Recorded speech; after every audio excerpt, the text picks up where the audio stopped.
Kota Baru 89.8 FM. Tak kira di mana anda berada, terima kasih kerana terus bersama kami di IKIM, Inspirasi Inforia Islami, menerusi perkongsian pertama kita. Kita ada Pesona Disaraf untuk bersama dengan sahabat pendengar.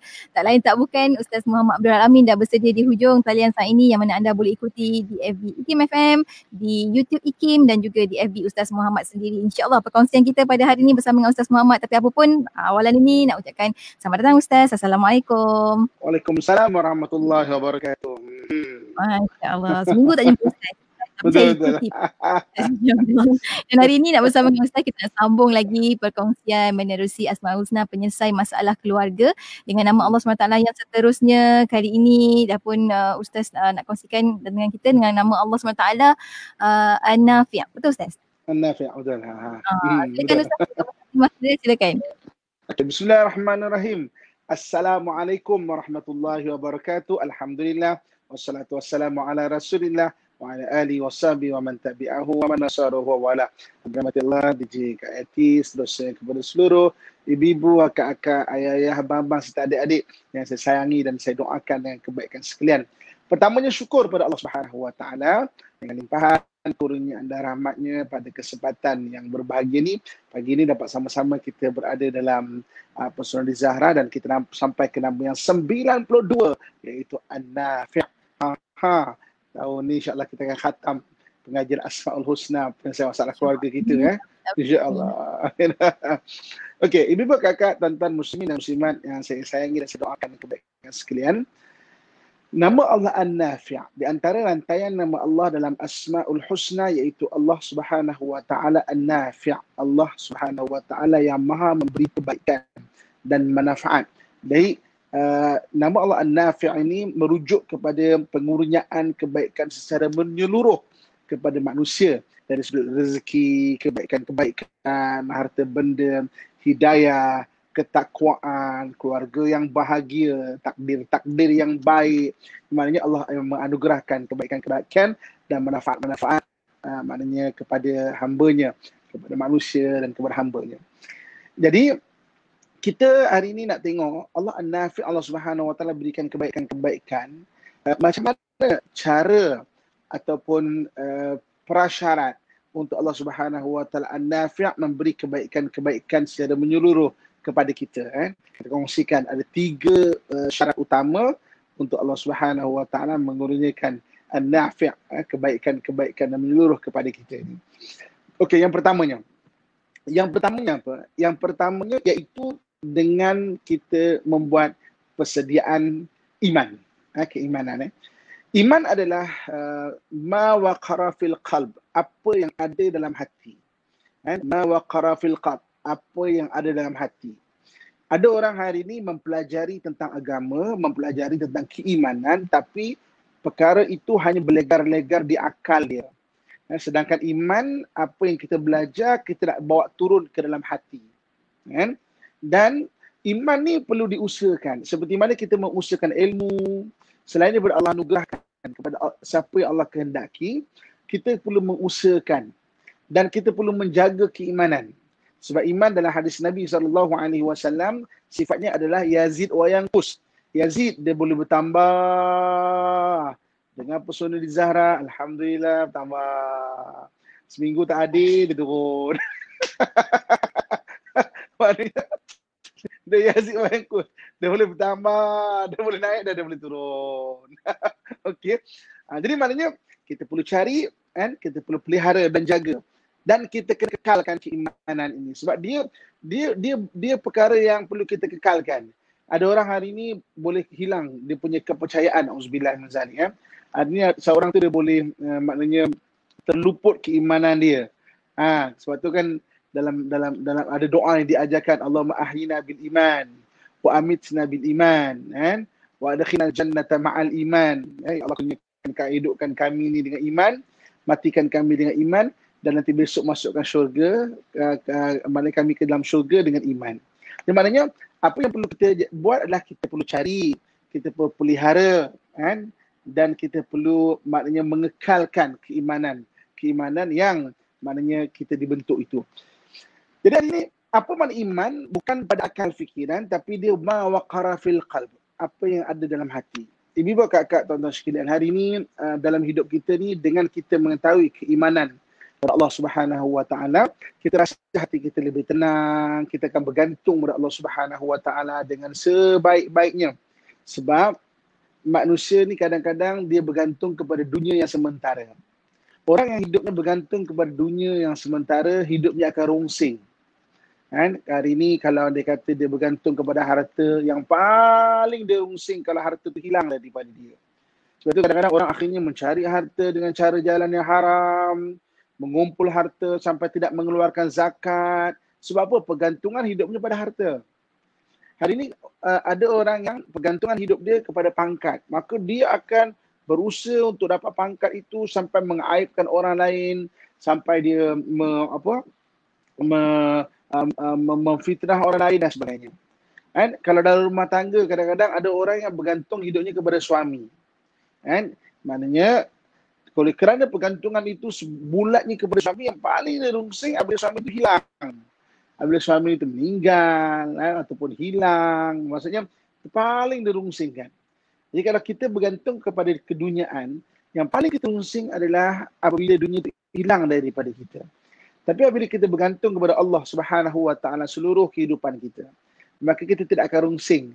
Sebab itu dalam Al-Quran Allah Subhanahu Wa Taala menyebutkan apa kata Allah Subhanahu Wa Taala, ala bi dzikrillahi tatma'innul qulub. Ingatlah dengan mengingati Allah hati akan menjadi tenang. Ingat dunia kita akan rungsing. Ingat dunia itu untuk diurus, bukan untuk dirungsingkan. Tapi hari ini ada orang ingat dunia dan dunia itu merungsingkan dia. Dia diurus. Dia sebahagian daripada kehidupan kita. Buat jadual, uruskan. Tapi jangan pernah untuk kita rungsing pada kehidupan kita ni. Sebab dunia untuk diurus, bukan untuk dirungsingkan. Kan? Ini perkara yang kita kena faham. Iaitu macam Allah An-Nafi'. Jadi bila kita bergantung pada Allah An-Nafi', kan? Dengan sebenar-benar meningkatkan keimanan, dalam Quran dan hadis banyak kelebihan-kelebihan orang yang ada keimanan ini. Antaranya apa kata Allah Subhanahu Wa Taala, "Wa may yattaqillaha yaj'al lahu makhraja wa yarzuqhu min haitsu la yahtasib." Siapa bertakwa kepada Allah diberi jalan keluar bagi segala permasalahannya dan dikurniakan rezeki daripada sumber yang tidak disangka-sangka. Banyak kelebihan keimanan yang menjadi sumber kepada Allah menganugerahkan kepada kita kebaikan-kebaikan di dunia dan juga di akhirat. Sebab itu Allah An-Nafi', kita tahu Allah yang maha memberikan kebaikan dan manfaat kepada kita. Kita nak cari sebab-sebab dia. Yang pertama ada 3 sebab. Yang pertamanya dengan meningkatkan keimanan. Banyak dalam hadis-hadis Nabi Allah sebut dengan keimanan Allah akan pelihara kita, Allah tidak akan tinggalkan kita keseorangan, diberi jalan keluar, diberi rezeki di sumber tidak disangka-sangka, ditautkan antara suami isteri dengan mawaddah dan rahmah, dengan kasih sayang dan juga rahmat dan berbagai-bagai lagi.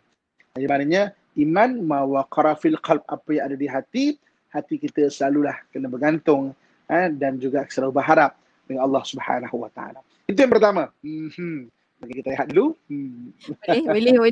Sementara sahabat-sahabat kita ni nak ukur ni diri sendiri ni, iman dah jauh mana dah sebenarnya. Memang iman kita nipis Ustaz kan, manusia imannya memang nipis. Ini dah masanya untuk kita memperkukuhkan lagi keimanan. Untuk apa? Untuk kita lebih dekat pada Allah An-Nafi' insya-Allah. Dan kita akan berhenti rehat seketika. Kita akan kembali selepas ini untuk anda jangan ke mana-mana, teruskan kesetiaan bersama kami. Tentunya hanya di IKIM, Inspirasi Inforia Islam. Inforia Islami tentunya hanya di Radio Institut Kefahaman Islam Malaysia. Alhamdulillah kita kembali bersiaran waktu ini menerusi perkongsian Asmaul Husna penyelesai masalah keluarga dengan nama Allah SWT yang ke-92 An-Nafi' bersama dengan Ustaz Muhammad Abdul Amin. Saat ini untuk pesona di Zahra, tadi Ustaz nampak lenjong, sekarang Ustaz nampak lebar sikit. Penuh Ustaz, penuh. Terima kasih Ustaz untuk perkongsian kita pada hari ini. Untuk nama Allah, Allah yang maha memberi manfaat, Allah yang maha memberi kebaikan. Dan Ustaz baru kongsikan satu antara 3 syarat utama untuk Allah mengurniakan kebaikan yang menyeluruh. Untuk yang kedua apa Ustaz? Silakan. Okey. Terima kasih kepada JKT dan seluruh ibu-ibu kakak tuan-tuan sekalian. Okey. Satu benda yang kita kena faham dari sudut tauhidnya, Allah tu maha memberi. Tu'til mulka man tasha Allah Subhanahu Wa Taala tu memberi kekuasaan siapa yang dikehendaki, wa tanzi'u mulka mimman tasha, dan akan maknanya boleh menarik daripada siapa Allah kehendaki kan.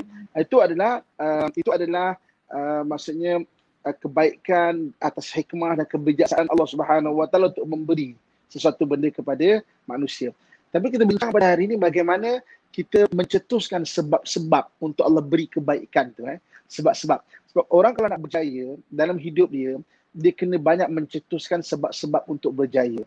Benda ni Allah ajar kita dalam surah Kahfi. Surah Kahfi. Bagaimana Iskandar Zulqarnain tu menjadi orang yang hebat sampai namanya termaktub dalam Al-Quran. Kerana apa? Kerana dia banyak mencetuskan sebab-sebab untuk berjaya.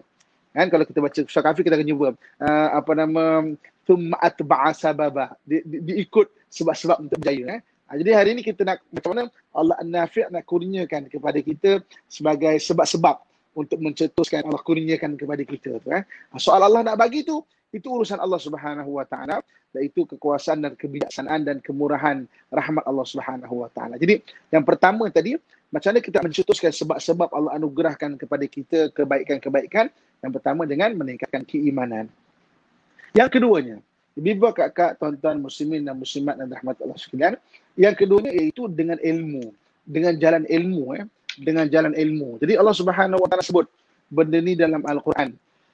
Yarfa'illahu alladhina amanu minkum walladhina utul ilma darajat. Allah mengangkat Allah mengangkat darjat seseorang daripada kamu, dan orang yang ada ilmu itu dikurniakan beberapa darjat. Jadi ilmu sangat penting. Sebab itu dalam Islam jangan pernah berhenti untuk menuntut ilmu. Tingkatkan.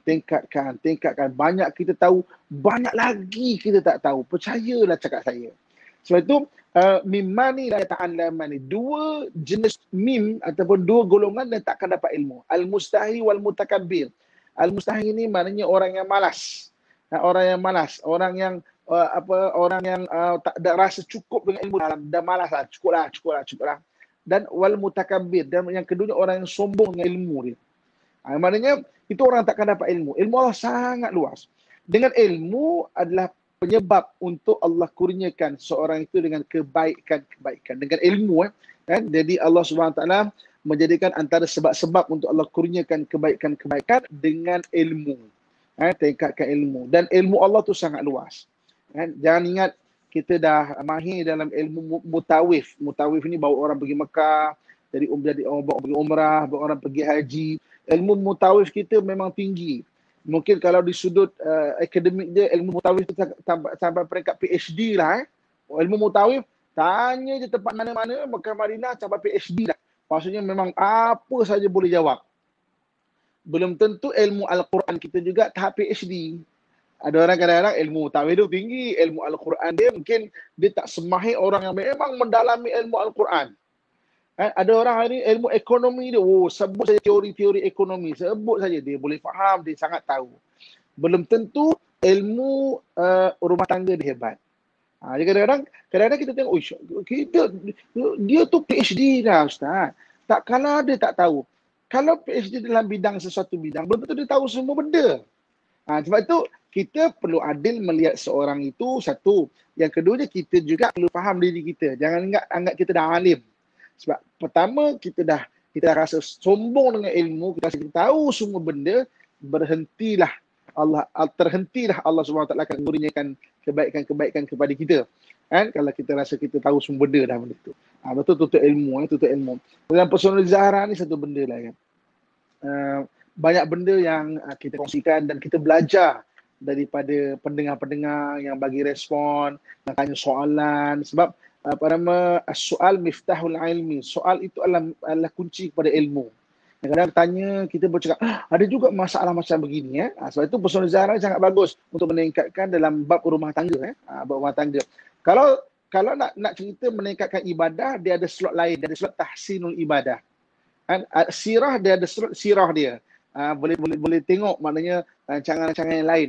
Tapi dalam rumah tangga insyaAllah, adanya DJ Sejati. Dia dah mahir tahun dah dia mengendalikan personal Zahra. Dia tak boleh challenge lah dengan mana tak boleh challenge. Okey.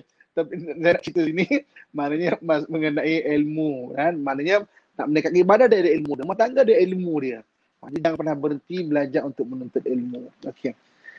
Dan yang ketiga bagaimana Allah Subhanahu Wa Taala boleh an-nafi', Allah yang maha menganugerahkan kebaikan-kebaikan, boleh menganugerahkan kebaikan kepada kita dengan jalan kita memperbaiki keaiban-keaiban diri kita.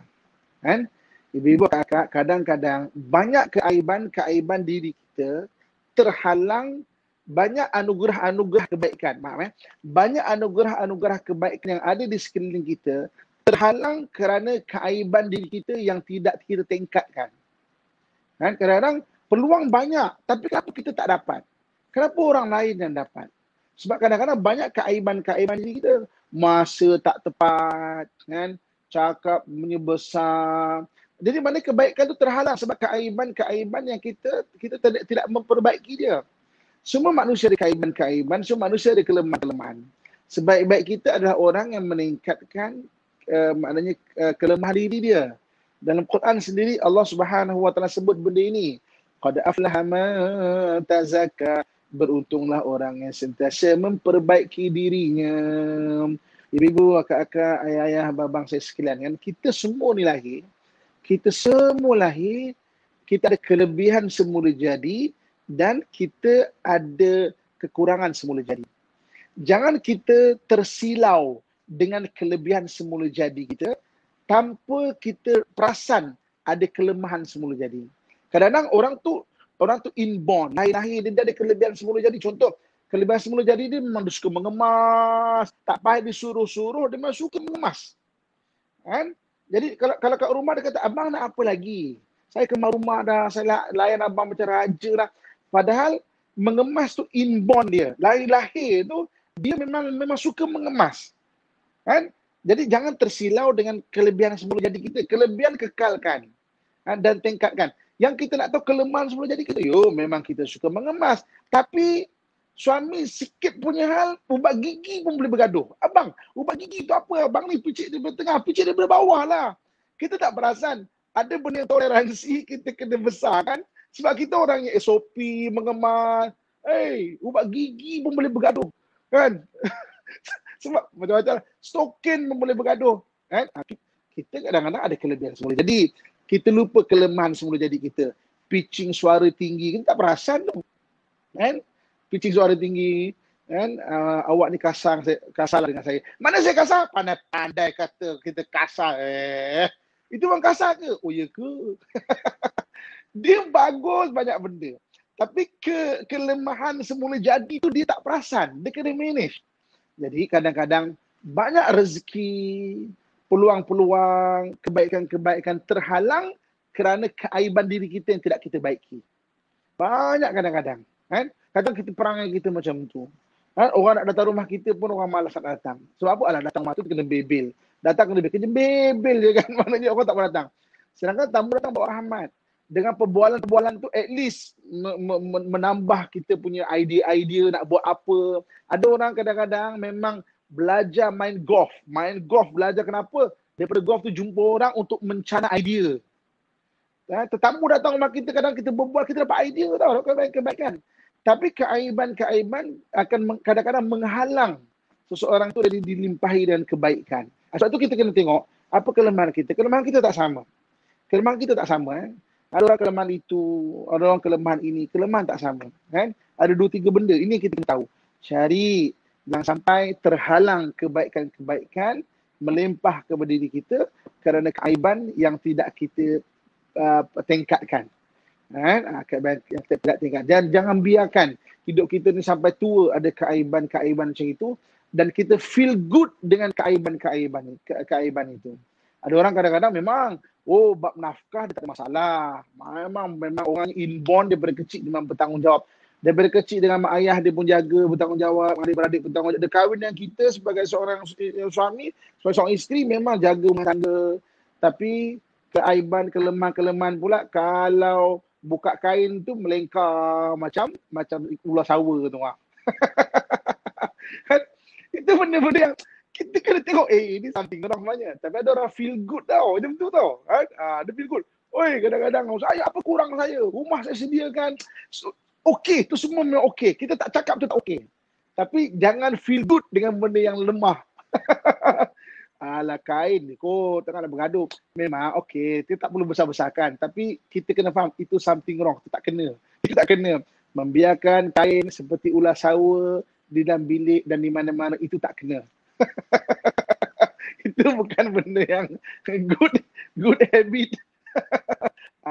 Jadi Ibu kakak dan sekalian, 3 benda tadi itu sebagai sebab-sebab untuk Allah Subhanahu Wa Taala an-nafi', kurniakan kebaikan. Allah Maha berkuasa, dia boleh bagi siapa yang dia suka, fa'alul lima yurid, Allah nak buat apa Allah semua suka, tapi Allah suruh kita juga berusaha untuk mencetuskan sebab-sebab untuk dianugerahkan kebaikan-kebaikan. Ma'at ba'asababa, cetuskan sebab-sebab untuk berjaya, sebab-sebab untuk dianugerahkan kebaikan-kebaikan, dan 3 perkara telah kita kongsikan sebentar tadi, insya-Allah. Alhamdulillah. Tak habis gelak lagi kawan kita tu, sabar. Lepas ni buat lagi perkara sebenarnya Ustaz ajar dengan kita. Untuk anda rakan pendengar, buat masa ni yang sedang menonton di FB IKIM FM, tekan butang share. Yang menonton di FB Ustaz Muhammad pun tekan butang share. Yang mana menonton di YouTube pun, selamat menonton, tekan butang share supaya lebih ramai lagi dapat manfaat daripada perkongsian ni Ustaz. Dan anda ada sebarang pertanyaan, persoalan selama hari ni, ada yang tanya tadi Ustaz, Encik Ilyas tanya kata, macam mana tu Ustaz, memang dah plekat nak bergulung, nak buat macam mana Ustaz? Kan ada ikut kan, nak membantu rakan-rakan kita. Dan ada banyak lagi soalan-soalan daripada sahabat-sahabat kita akan raihkan lepas kita berhenti lihat seketika sekali lagi. Untuk anda jangan ke mana-mana, teruskan bersama kami tentunya hanya di IKIM, Inspirasi Inforia Islami. Pendek kata, kalau orang yang pergi buat servis, dia hanya servis buang minyak, ganti minyak baru. Ada 1 silinder, 2 silinder, 3 silinder, 4 silinder. Belilah minyak yang betul-betul seal ada cap E atau cap A sekali. Nak tahu lebih lagi tentang otomotif? Jom ikuti segmen MTech bersama Datuk Engineer Haji Muhammad bin Dalib setiap Isnin bermula jam 3.15 petang. MTech, dunia otomotif anda. Inspirasi Inforia Islami tentunya hanya di IKIM. Kita kembali bersiaran menerusi perkongsian pesona di Zahra. Bagi Ustaz stretching sekejap, kita sambung lagi. Asma Husna penyelesaian motivasi keluarga bersama dengan Ustaz Muhammad Abdul Alamin dengan nama Allah SWT An-Nafi', Allah yang maha memberi manfaat dan maha memberi kebaikan. Masya Allah, kena bersangka baik pada Allah Ustaz kan? Masya Allah. Terima kasih Ustaz untuk perkongsian awal tadi. Dan kita ada banyak soalan-soalan daripada sahabat-sahabat kita nak raikan Ustaz untuk perkongsian kita. Soalan pertama ni Ustaz datang daripada sahabat kita Safwan Zulkifli dari Perak di WhatsApp IKIM, kata mohon Ustaz berikan kata-kata semangat sebab kawan kita ni kehilangan, ada 2 kehilangan yang besar dan kesayangan untuk dia. Ada 2 ekor kucing hilang, hilang, rasanya sangat down, tak ada semangat untuk menghadapi ujian yang akan mendatang selepas ni. Apa zikir-zikir yang membuatkan hati sahabat kita ni boleh tenang Ustaz?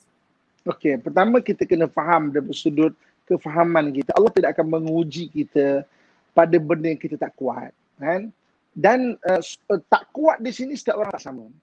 Ada orang tak kuat kehilangan isteri, ada orang tak kuat kehilangan suami, ada orang tak kuat kehilangan kucing. Walaupun kita kata kehilangan kucing, ada orang memang hati dia berat, memang down. Jadi Allah Subhanahu Wa Taala tidak akan menguji seseorang itu pada benda yang dia tak mampu tanggung. Maksudnya kehilangan kucing yang ditanya itu maknanya dia mampu tanggung lah benda itu. Dan yang kedua, insya-Allah lah, kadang-kadang ada benda yang hilang daripada kita, Allah nak ganti dengan benda yang lebih baik. Percayalah benda ni kan. Nanti maksudnya Allah akan datangkan benda yang lebih baik lagi pada kita. Dan yang ketiganya ada hikmah kita tak tahu. Takut-takut kadang-kadang mungkin kan kucing yang sangat kita sayang itu kadang-kadang menyebabkan ada najis-najis dia yang kita tak perasan. Sedangkan rumah kita ni buat sembahyang, maka Allah hilangkan sebentar untuk Allah ganti yang lebih baik untuk kita perasan benda ni. Oh, ini mungkin hikmah dia barangkali. Semua benda atas kebijaksanaan Allah Subhanahu Wa Taala. Sabar, zikir la haula wala quwwata illa billahil aliyil azim. Jadi zikir la haula wala quwwata illa billahil aliyil azim adalah zikir untuk menguatkan hati. Orang bacanya akan diberi 2 benda. Satu, diberi kekuatan hati untuk menahan segala cabaran hidup. Yang kedua, diberikan keikhlasan kalau dah membuat satu benda itu. Wallahu a'lam. Baik, Alhamdulillah. Terima kasih banyak Ustaz. Seterusnya kita ada Ana Mustafa yang lagi confused. Itu nama dia. Apa yang nak sahabat yang kita buat? Kata satu, jika suami marah pada ibu yang telah tua, usia dalam 70 tahun ibu tu dengan suara yang agak tinggi dan sahabat kita ni hanya boleh melihat dan menangis saja. Macam mana Ustaz? Apa yang boleh sahabat kita lakukan Ustaz? Okey, yang pertama sekali bagi kita sebagai anak yang menjaga mak ayah, kita memang kena faham dan kena tahan hati kita sebab menjaga orang yang berumur ni memang dia punya cabaran agak besar. Tapi pahalanya berlipat kali ganda. Bukan saja pahala, anugerah di dunia lagi. Kita boleh tengok orang yang buat baik dengan mak ayah dia, kita boleh tengok kehidupan dia ada anugerah-anugerah yang tak perasan yang Allah berikan kepada kita. Tidak ada benda percuma daripada sudut anugerah itu. Jadi maknanya apabila kita buat baik, mesti Allah akan kurniakan kepada kita benda kebaikan. Jadi sabar dalam menjaga mak ayah, memang ada karena adik. Memang kena sabar. Seperti mana mak kita sabar dan kita, itu berganda-ganda, beratus kali ganda yang memang kita pun maksudnya takkan boleh buat sebenarnya. Waktu kita kecil, mak kita jaga kita takkan boleh buat punya. Mak pun sabar tu. Dan jadi hari ini, Alhamdulillah, mak dipanjangkan umur untuk Allah uji pula kita menjaga mak bagaimana. Dan kalau kita buat baik, dunia lagi Allah bagi kebaikan, akhirat Allah bagi kebaikan. Itu yang pertama. Yang keduanya, kita yang melihat, suami kita ni kasar dengan mak dia, apa nak buat? Kita faham, mungkin barangkali suami itu dah tidak ada kekuatan emosi untuk melayan mak dia. Jadi kita sebagai isteri, kita kena bagi semangat dekat suami. Kita kena bagi ingatan seperti ini kepada suami kita. Bang, kena ingat bang, sabar bang. Mak memang dah tua, dia ada banyak kain, abang sabar bang. Kita kena bagi semangat, jangan diamkan. Kita tengok diamkan mungkin kita macam, tapi tak kena, tapi diam, bagi semangat. Pegang belakang suami, bang sabar. Pegang urut dada suami, bang sabar bang. Ingatkan, kita sebagai isteri, kita menyabarkan orang dan suami itu buat baik pada mak ayah dia, kita pun boleh pahala. Jadi kita tengok mungkin kita macam apalah suami ni kan kasar. Kita tak tahu ada perasaan-perasaan yang dia tak boleh manage emosi dia tu. Bagi suami, bagi abang yang dengar atau siapa yang jaga mak ayah, tu kena faham. Anda kena sabarlah. Mudah-mudahan besok kita tua, anak kita jaga kita dengan lebih baik lagi insya-Allah. Wallahualam. Alhamdulillah, terima kasih banyak Ustaz. Bagaimana Ustaz kalau yang dijaga itu adalah ibu mertua suami tu? Maknanya mak kepada isteri tu Ustaz. Okey, itu lagi okay. Pertama sekali, macam mana seperti yang telah kita pelajari, yang dikatakan mak ayah tu ada 5 jenis mak ayah. Iaitu mak ayah kandung, mak ayah tiri, mak ayah susuan, mak ayah mertua dan mak ayah angkat yang jadi kita daripada kecil.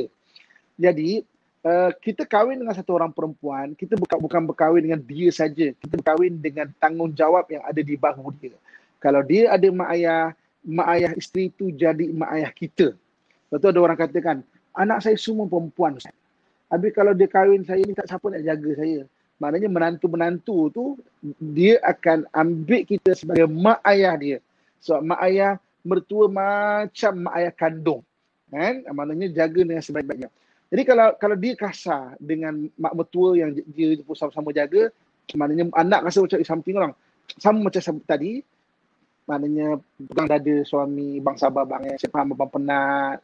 Tak apa kan, nanti mudah-mudahan kita tua besok menantu kita jaga kita bang, jaga maknanya ingatkan, bagi semangat. Sebab kadang-kadang ada orang memang dia pengurusan emosi dia dah maksimum, dia tak tahan lah sebenarnya. Kita perangai dia tak betul, memang tak betul. Kita tak cakap dia betul, tak betul. Tapi kita cuba fahami dia. Kan? Kadang-kadang ada benda yang saya tak setuju tapi saya faham kenapa dia macam tu. Itu lebih bagus daripada kita terus judge dia, kata dia dan sebagainya dia kan. Mana dia buat tak betul, kasar tu memang tak betul. Tapi kita faham, barangkali dia pengurusan emosi dia tu maknanya dia tak berapa stabil. Jadi bang, abang kenalah dengar pesona di Zahra bang ya. Gitu. Tekan butang share kat suami macam tu. Wallahualam. Tag nama suami anda. Masya-Allah. Alhamdulillah. Dan seterusnya Ustaz, soalan daripada sahabat kita ni nak mohon penjelasan dan juga solusi daripada Ustaz. Kata suami suka kata nak ceraikan sahabat kita ni dengan kawan-kawan. Dan keduanya suami suka mengucapkan cerai, diucapkan ketika lagi marah dia kata. Macam mana tu Ustaz? Okey. Daripada sudut betul kak macam itu memang tak betul lah.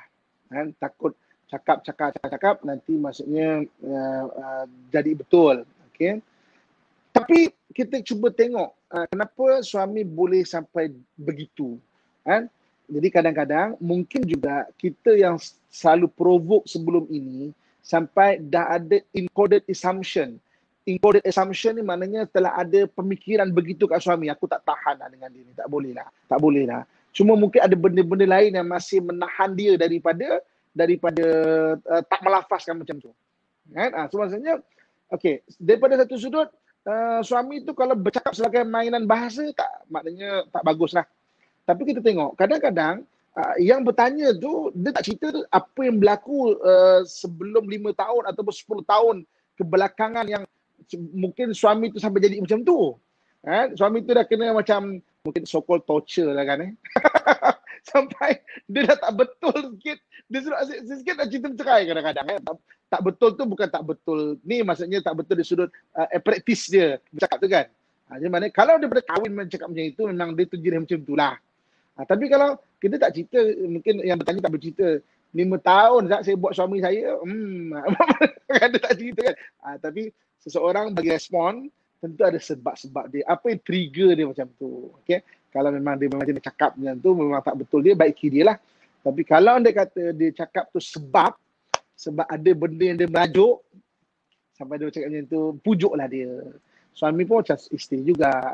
Kan? Saya sekali nak juga dipujuk. Tak gitu, dia jaga hati. Wallahualam. Masya Allah. Terima kasih banyak Ustaz. Dan seterusnya kita ada dari Bangi ni. Putri tanyakan soalan Ustaz. Apa pendapat Ustaz? Berdosa ke jika suami isteri mengelak untuk mendapatkan zuriat lagi atas alasan malu kerana usia Ustaz? Usia dah lanjut 41 tahun dan tak nak mengandung lagi Ustaz. Apa hukumnya macam tu Ustaz? Okey.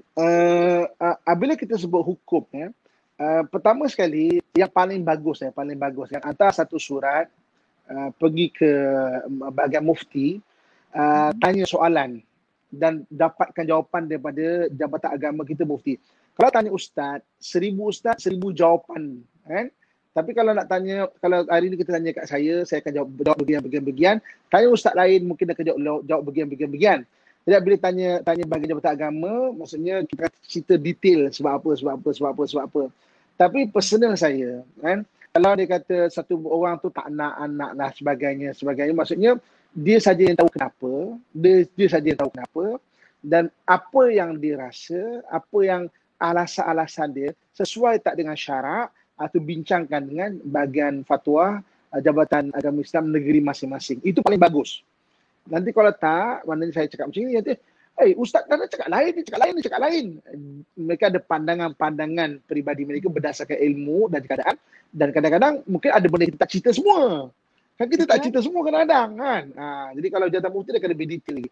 Itu nasihat saya paling terbagus. Kita ada mufti. Mufti itu macam bapak kita tau, daripada sudut nasihat agama. Setiap negeri ada mufti kan. Maksudnya boleh rujuk kat situ. Rapatlah dengan orang daripada jabatan agama. Masya Allah. Itu maksudnya Ustaz kan kita betul-betul memanfaatkan mereka. Nurul Hayati, seeloknya cara kita berzikir dengan nama-nama Allah ni perlu tambah ya ke Ustaz? Macam ya Aziz, ya Jabar, ya Nafi' ni Ustaz. Ataupun memadai dengan sebut nama Allah tu sahaja Ustaz? Kalau ada ya ni dipanggil panggilan ya. Perkataan ya ni munadi, itu panggilan. Jadi kalau kita sebut ya Allah, ya Allah, ya Allah, ya Allah, ya Allah, Allah cakap apa ya Allah, ya Allah, ya Allah, macam kau panggil Allah. Sebab apa? Hati kita tu ada hajat. Tak semestinya kita menyatakan dengan lisan kita. Jadi katakan ya Nafi', ya Nafi', ya Nafi', ya Nafi', mana kita panggil Allah Subhanahu Wa Taala itu kan, maknanya dengan kita ada hajat sebenarnya.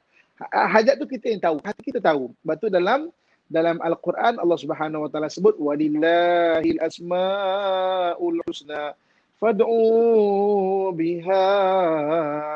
Bagi Allah itu ada nama-nama yang baik, berdoalah dengan memanggil nama-nama yang baik itu.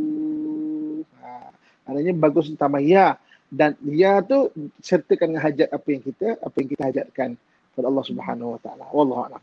Masya Allah. Ni saya menggabungkan beberapa soalan, ramai orang minta soalan ini untuk dibacakan Ustaz. Bagaimana sebenarnya nak menggunakan ataupun macam mana cara untuk kita melazimkan zikir dengan nama Allah SWT ya An-Nafi' ni Ustaz?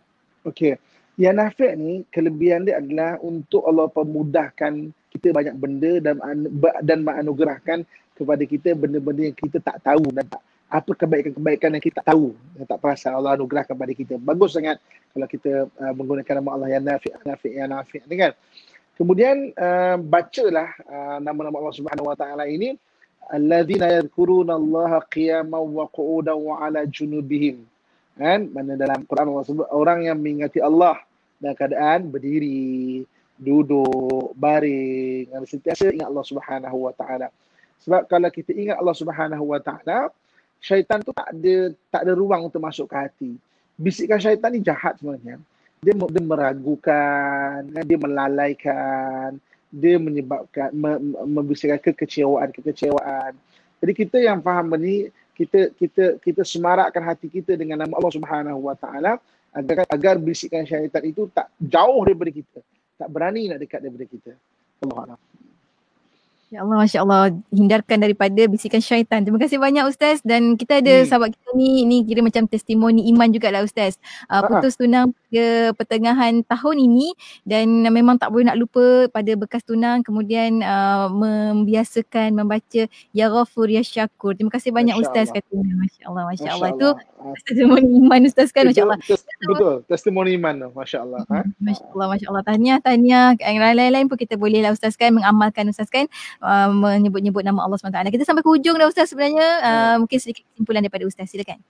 Okey, ibu kakak, tuan-tuan muslimin dan muslimat rahmatullah sekalian. Kita hari ini bincang nama Allah Subhanahu Wa Taala An-Nafi', iaitu Allah Subhanahu Wa Taala yang memberi manfaat kepada manusia. Dan kita nak, kalau nak cetuskan sebab-sebab untuk Allah anugerahkan kepada kita 3 benda, iaitu tingkatkan keimanan. Iman sumber Allah bagi kebaikan kepada kita. Yang kedua ilmu sumber Allah anugerahkan kebaikan kepada kita. Dan yang ketiganya iaitu dengan kita memperbaiki keaiban dan kelemahan diri kita. Sebab kadang-kadang banyak kebaikan terhalang kerana kelemahan diri kita yang tidak kita tingkatkan.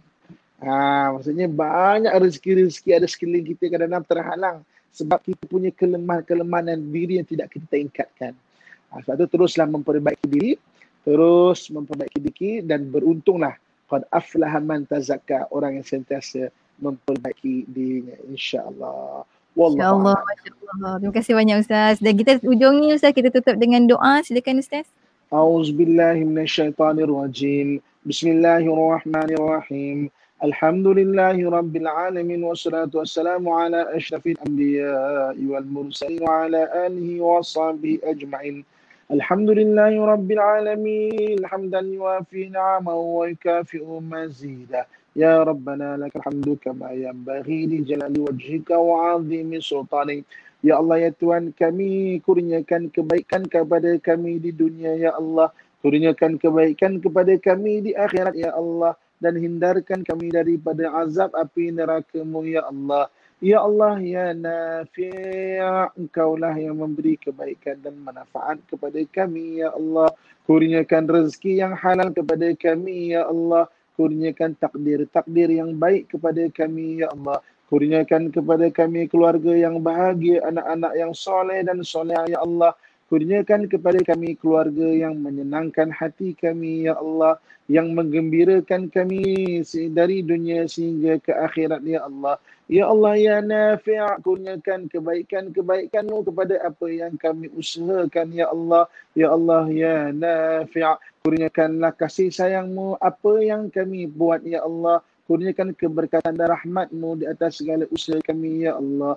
Ya Allah, ya Nafi', hidayahkan kami dengan kebaikan dan keridaan-Mu ya Allah.